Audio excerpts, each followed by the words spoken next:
रात्री तोडफोड झाली त्यामुळे आपले कार्यकर्ते असा आरोप केला जातो या ठिकाणी काय प्रकार काल जी घटना घडली ती खूप निंदनीय आहे उल्हासनगरसाठी. संबंधितांवर कारवाई करण्यात येईल असं मी आश्वासन दिलेलं आहे प्रशासनाला. आणि जे घडलं आहे ते कार्यकर्ते म्हणता येणार नाही. मी एक उल्हासनगरची महापौर आहे. मला प्रत्येक नागरिकाचा फोन येईल तर मी त्यांच्यासाठी नेहमी उभी असेल.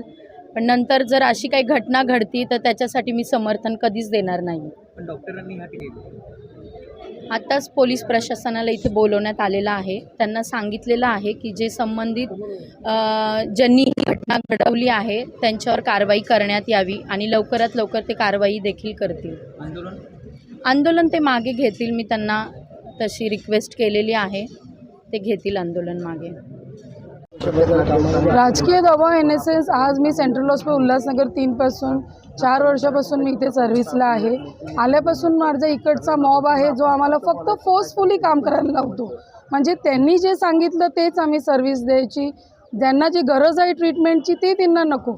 जर त्यांना महापौर किंवा जर त्यांना कुठल्या वरिष्ठ कर्मचारीचा फोन आला किंवा काय आलं मग त्याच्यानी आम्हाला ती ट्रीटमेंट द्यायला लावतात.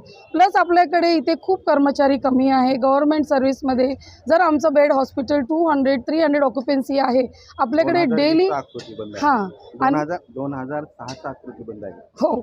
आणि जर त्याच्यापेक्षा एक्स्ट्रा म्हणजे आमच्याकडे डेली 1000पेक्षा जास्त पेशंट असतात आणि कर्मचारी जर 2000 जुने टाईमचाच आकृती आहे तर आम्ही इथे सर्व्हिस देणार कसं? हे एक ह्युमन राईट्स आहे. सरकारला पण समजायला पाहिजे की जेव्हा मॉब वाढत आहे तेव्हा कर्मचारी पण वाढवायला पाहिजे. पण कर्मचारी वाढायचं सोडून ते फक्त जेवढं कंटिन्यू कर्मचारी त्याच्यावरच 1000 लोकांना ट्रीटमेंट द्यायला लावतात, 500 लोकांना ट्रीटमेंट द्यायला लावतात.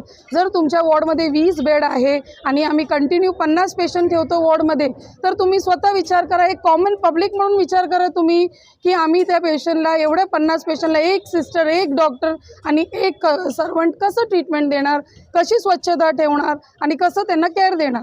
आम्हाला मान्य आहे एकाचा आई गेला, बाप गेला, बहीण गेला, सगळं मान्य आहे. त्याच्यापेक्षा जास्त दुःख आम्हाला होतो, गिल्ट होतो की आमच्या ड्युटीत असं पेशंट दगावला आहे. आम्ही पूर्ण कोशिश करतो की त्या पेशंटला वाचवायला पाहिजे.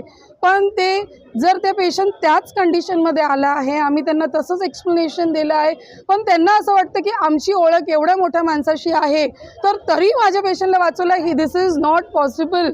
वरून ऊपर से एक भगवान गॉड अल्लाह भी आएगा तो भी जिसको जो तकलीफ है ते सफ़र होणार आहे तसंच होणार आहे.